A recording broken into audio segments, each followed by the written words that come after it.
현재 국내뿐 아니라 13개국에서 1위를 달성한 것은 물론 그 어렵다는 북미 넷플릭스에서 3위라는 미친 기록을 써내려가고 있는 네이버 웹툰 원작 드라마 스위트홈.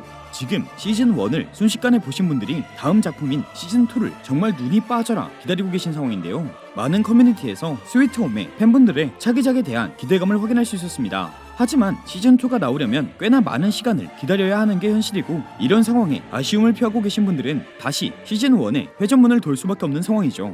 그래서 오늘은 그렇게 스위트홈의 회전문을 돌고 계시거나 아직도 스위트홈의 매력에서 빠져나오지 못하신 분들을 위해 스위트홈 시즌1의 비하인드 스토리들을 한번 들고 왔습니다.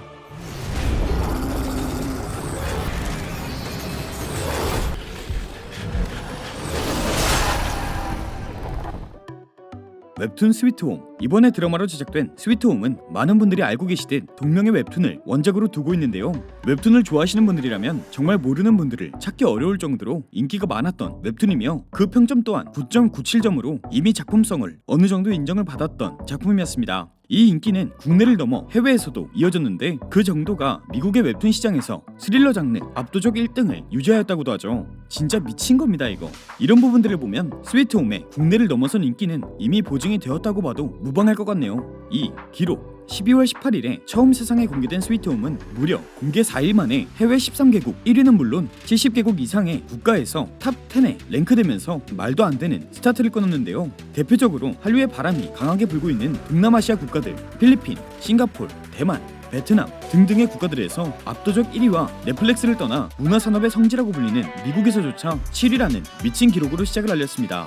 여기서 더욱 놀라운 부분은 거기서 멈추지 않고 미국 넷플릭스 기록 3위까지 치고 올라가게 되며, 이는 전세계 넷플릭스 순위 탑 10에 기록되는 쾌거까지 이루게 됩니다. 특히 이 부분은 굉장히 한국에게 있어 놀라운 기록인데, 바로 이 스위트홈 전까지는 한 번도 전세계 탑 10에 랭크된 한국 작품이 없다는 부분 때문이죠. 스위트홈은 탑 10을 넘어 1위도 여러 번 차지하는 놀라움도 보여주기도 했습니다. 이런 부분들을 보면 정말 현재 존재하고 있는 최고의 드라마들 중 하나다 라고 봐도 무방할 것 같네요. 연기.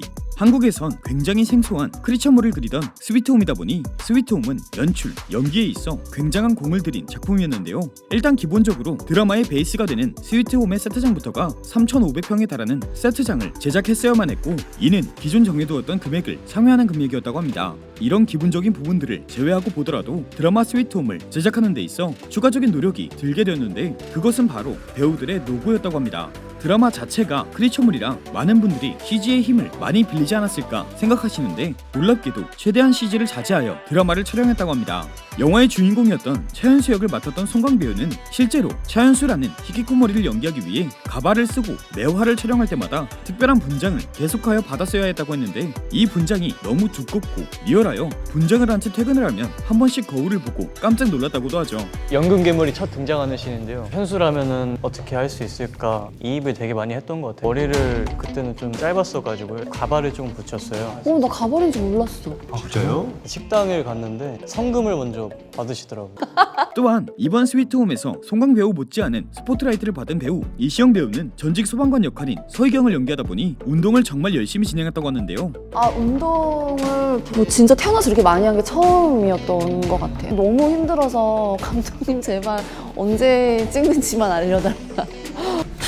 작중에서 대표적으로 거미 괴물과의 전투씬을 촬영할 당시엔 고치에서 맨몸으로 탈출하는 장면이다 보니 노출이 불가피했고, 또 어느 부위가 노출이 될지도 미지수이다 보니 전신 모두를 운동했어야 했다고 합니다. 노출이 있었죠. 이것 때문에 좀 많이 부담이 됐었거든요. 어디가 나올지 모르니까 그 팔 전체를 다 해야 돼가지고. 실제로 그 당시 이시영 배우의 체지방률은 무려 8%에 그쳤다고 하죠. 체지방이 3%? 거기다 카메라에 담기는 모습은 실제로 보는 것과는 어느 정도의 괴리감이 있다 보니 평상시 몸보다 훨씬 많은 펌핑감이 있어야 했고, 그러다 보니 드라마 촬영 당시 수시로 푸시업을 100개에서 200개 정도 진행했다고까지 합니다. 아니 근데 이 정도면 촬영장이 아니라 헬스장 아닌가요?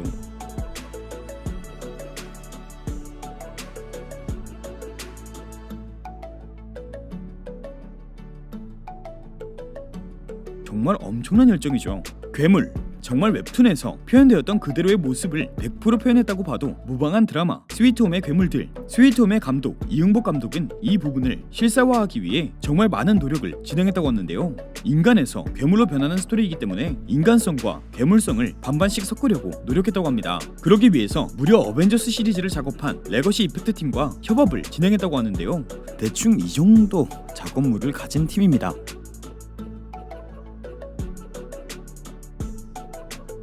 진짜 뭐에서 유를 창조하는 사람들이죠.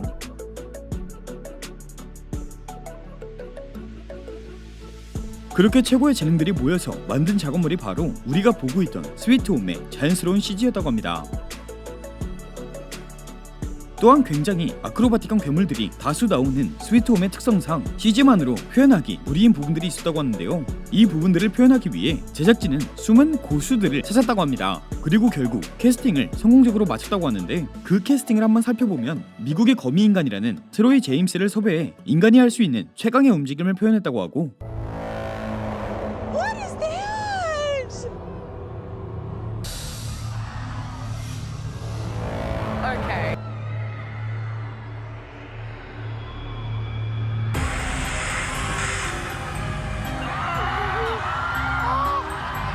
우리가 가장 놀라웠던 영문이의 경우 한국의 안무가 김설진을 섭외하여 캐릭터를 직접 연기한 것이라고 합니다. 이 괴물이 CG가 아니라 실제 안무가 김설진 선생님이 실제로 연기를 해주신 거예요. 진짜 괴물처럼 잘해서 나중에 되게 피곤해하셨죠. 왜냐면 괴물이 됐다는 얘기가 있죠. 감독님 이에 김설진은 외국의 다른 크리처물인 좀비나 악령과 같은 존재가 아닌 자신의 욕망을 표현하는 괴물을 연기해야 하기에 괴물이 어떤 욕망 때문에 변했을지에 집중하며 연기했다고 하죠. 욕망부터 움직임이 시작되지 않았을까?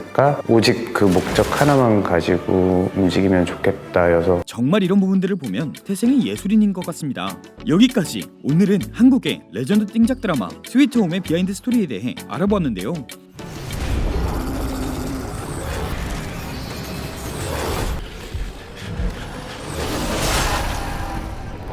한국엔 그렇게 많지 않았던 크리처 장르의 특성상 기존 드라마들과는 많이 다른 비하인드를 가지고 있는 드라마인 것 같습니다. 하지만 이런 장르의 작품들이 한국을 넘어 전 세계에서 흥행하고 있는 것을 보면 확실히 이 스위트홈이라는 드라마 자체가 가지는 의미가 특별한 것 같습니다. 앞으로 이런 드라마가 한국에서도 많이 나왔으면 좋겠네요. 그럼 저는 지금까지 무비TV였습니다. 감사합니다.